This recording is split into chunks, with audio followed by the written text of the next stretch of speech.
Et avant toute chose, un exploit au cœur même de l'un des symboles belges, l'atomium. Un Français, Hugues Richard, champion du monde de VTT, vient de gravir les escaliers sur son deux roues sans mettre un pied à terre. Un défi pour la bonne cause, suivi par Nadia Salmi. Après la Tour Eiffel, les Twin Towers et le Mont Saint-Michel, voici le nouveau challenge de Hugues Richard. L'atomium 530 marches, pour la plupart inaccessibles au public, puisqu'il s'agit d'escaliers de secours. Un tour de force qui nécessite un petit échauffement. Il est 9h25, le champion de VTT découvre le monument bruxellois. Ça se présente comment ? Difficilement, c'est l'atomium, ça glisse, il y a beaucoup de ferraille. C'est très abrupt dans les deux dernières rampes qui font quand même 250 marches.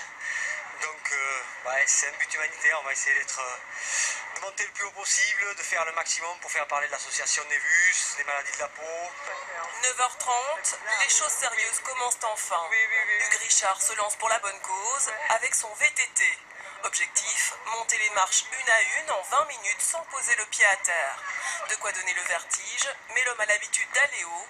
2400 marches avec les Twin Towers il y a 13 ans, impensable et pourtant. C'est plus facile qu'ici.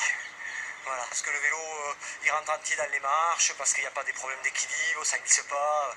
Voilà, et là, ici, c'est vraiment le monument le plus difficile que j'aurais jamais tenté, quoi.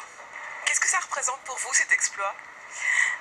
Je suis une maman avec un enfant qui est atteint avec un névus, donc ça me touche vraiment que ça se passe.